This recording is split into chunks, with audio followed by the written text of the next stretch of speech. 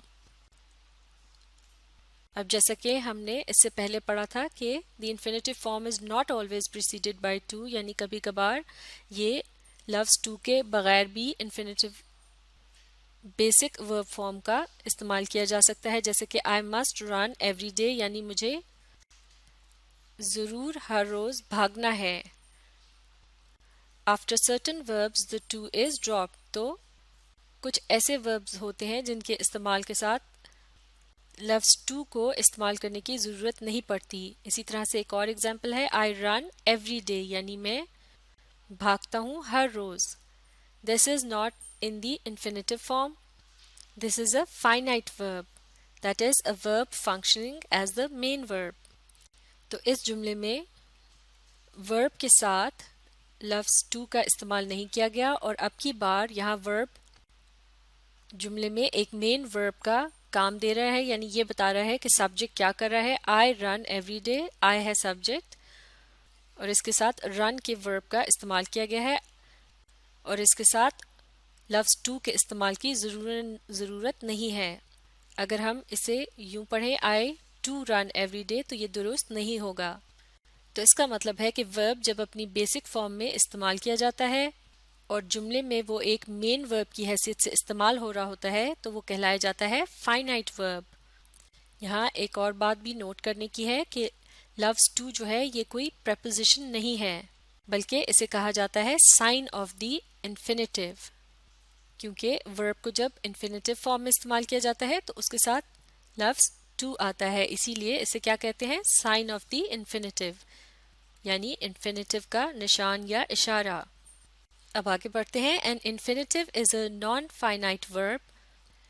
جیسے کہ اس سے پہلے ہم نے انفینیٹیو اور فائنائٹ کے بارے میں پڑھا تھا، تو اب یہاں یہ کہا جا رہا ہے کہ انفینیٹیو کو نان فائنائٹ ورب بھی کہا جا سکتا ہے. In other words, it cannot be the main verb in a sentence. جیسے کہ ہم نے اس سے پچھلی اگزامپل میں دیکھا تھا کہ فائنائٹ ورب جو ہوتا ہے وہ مین ورب کے طور پہ ایک جملے میں کام کرتا ہے، جبکہ انفائنائٹ ورب جو ہے وہ جملے میں کبھی بھی مین ورب کی طرح کام نہیں کرتا. An infinitive can be used as a noun, an adjective or an adverb. بلکہ انفینیٹیو ایک جملے کے اندر ایک ناؤن کی طرح یا پھر ایک ایڈجیکٹو یا پھر ایک ایڈورب کی طرح استعمال کیا جا سکتا ہے. تو باری باری انفینیٹیو ورب کی ان تینوں قسموں کو سمجھنے کی کوشش کرتے ہیں. Examples of infinitives as nouns. سب سے پہلے دیکھتے ہیں انفینیٹیوز کا ناؤنز کے طور پر جملوں میں استعمال. تو مل کر اس جملے کو پڑھتے ہیں. ٹو پینٹ واز ہر پیشن، یعنی مصوری کرنا اس کا شوق تھا. تو اس جملے میں لفظ پینٹنگ سبجیکٹ کے طور پر استعمال ہو رہا ہے. جو الفاظ سبجیکٹ کے طور پر استعمال ہوتے ہیں یعنی جملے کا وہ اہم رکن جو کوئی عمل کر رہا ہوتا ہے یا پھر جملے کے شروع میں آتا ہے، یا پھر یوں بھی کہہ سکتے ہیں جو سبجیکٹ جو ہوتا ہے وہ جملے کا مین ٹاپک ہوتا ہے، یعنی جس کے متعلق بات کی جا رہی ہوتی ہے. معاف کیجیے گا، انفینیٹیو کا ایک ناؤن کے طور پر استعمال، اس کی ایگزامپل کو ایک مرتبہ پھر پڑھتے ہیں. یہ ہے یہاں سے ٹو پینٹ واز ہر پیشن، یعنی مصوری کرنا اس کا شوق تھا.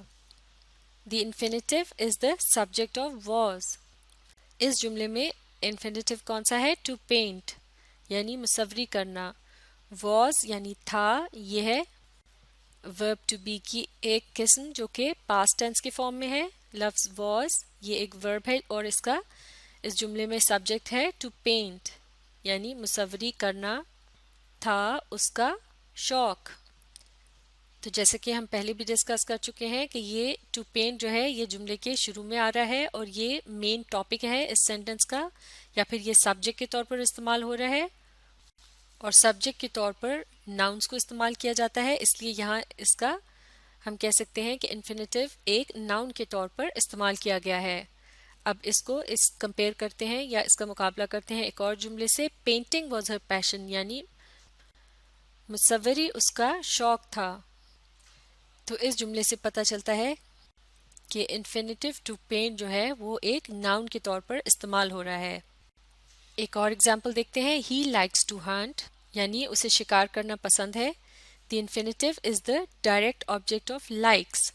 اب کی بار اس جملے میں انفینیٹیو ٹو ہنٹ جملے کے آخری حصے میں آ رہا ہے اور یہ آ رہا ہے لائکس کے بعد. اسے پسند ہے یعنی یہاں بتایا جا رہا ہے کہ اسے کیا پسند ہے. تو اب کی بار ٹو ہنٹ جو ہے یہ ایک آبجیکٹ کے طور پر استعمال کیا گیا ہے. تو آبجیکٹ وہ ہوتا ہے جس پر سبجیکٹ اپنا عمل کرتا ہے. ہی اس جملے میں سبجیکٹ ہے, لائکس ہے ورب اور ٹو ہنٹ ہے انفینیٹیو اور یہ اب کی بار ایک آبجیکٹ کا کام دے رہا ہے. اور یہاں بھی جیسے کہ ہم سیکھ چکے ہیں کہ آبجیکٹ میں بھی ناؤنس کا استعمال کیا جاتا ہے. تو اب کی بار بھی ٹو ہنٹ جو ہے اس کو ناؤن کے طور پر استعمال کیا گیا ہے جبکہ یہ انفینیٹیو ہے جو کہ ورب کی ایک فارم ہے. اب اگر اسی جملے کو کمپیئر کیا جائے اس دوسرے جملے سے ہی لائکس ہنٹنگ تو اس سے صاف ظاہر ہو جاتا ہے کہ ٹو ہنٹ کا استعمال ایک آبجیکٹ کے طور پر یا پھر ایک ناؤن کے طور پر کیا گیا ہے کیونکہ آبجیکٹس ناؤن سے بنتے ہیں. ہی لائکس ہنٹنگ یعنی اسے پسند ہے شکار, معاف کیجیے گا اسے پسند ہے شکار کرنا. تو اس جملے میں ہی سبجیکٹ ہے, لائکس ورب ہے اور ہنٹنگ جو کہ انفینیٹیو ہے اسے ایک آبجیکٹ کے طور پر استعمال کیا گیا ہے اور اس کی حیثیت اس جملے میں ایک ناؤن کی ہے. اب پڑھتے ہیں انفینیٹیوز کا جملوں میں ایڈجیکٹیوز کے طور پر استعمال. An adjective modifies a noun to tell us something about the noun. یعنی ایک ایڈجیکٹیو جو ہوتا ہے وہ ناؤن کی وضاحت کرتا ہے اور ہمیں اس کے بارے میں مزید بتاتا ہے. For example it's colour, type اور نمبر یعنی اس کا رنگ, اس کی قسم اور اس کی تعداد. You have to bear this in mind when working out how infinitives function as adjectives. تو یہ بات بڑے دھیان سے ذہن میں رکھنے کی ہے کہ جب انفینیٹیوز کو ایڈجیکٹیوز کے طور پر استعمال کیا جاتا ہے. ان ایگزامپلس کی مدد سے سمجھتے ہیں. Give him an ornament to polish. ornament کہتے ہیں نوادرات کو یا پھر دوسری خوبصورت اشیاء کو جنہیں سجاوٹ کے طور پر استعمال کیا جاتا ہے. اس جملے میں کہا جا رہا ہے اسے پالش کرنے کے لیے یعنی چمکانے کے لیے ایک ornament دو. تو اس جملے میں ہم دیکھ سکتے ہیں کہ یہاں ٹو پالش جو ہے یہ ہے انفینیٹیو اور یہ ماڈیفائی کر رہا ہے یا ایکسٹرا انفارمیشن دے رہا ہے, ایڈیشنل انفارمیشن دے رہا ہے لفظ ornament کے بارے میں. تو اس کا مطلب یہ ہوا کہ یہاں اس کا استعمال ہو رہا ہے ایک ایڈجیکٹیو کے طور پر. جیسے کہ ترجمے سے ہم سمجھ سکتے ہیں اسے ایک ornament دو پالش کرنے کے لیے. یعنی ٹو پالش کے الفاظ جو ہیں یہ بتا رہے ہیں کہ ornament کس لیے دیا جا رہا ہے. تو یہ ornament کے متعلق ہے ایڈیشنل انفارمیشن, اسی لیے ٹو پالش کے انفینیٹیو جو ہے یہ ایڈجیکٹیو کے طور پر یہاں کام کر رہا ہے. اب اس کو اس چیز سے کمپیئر کرتے ہیں ایک اور ایگزامپل سے. Give him an ornament that he can polish. تو اب یہاں اس جملے میں یہ جو کلوز ہے that he can polish یہ ہے ایڈجیکٹیو کلوز یعنی اسے ornament دو جسے وہ پالش کر سکے. تو اس سے اس بات کا پتہ چلتا ہے کہ انفینیٹیو ٹو پالش جو ہے اسے ایک ایڈجیکٹیو کے طور پر جملے میں استعمال کیا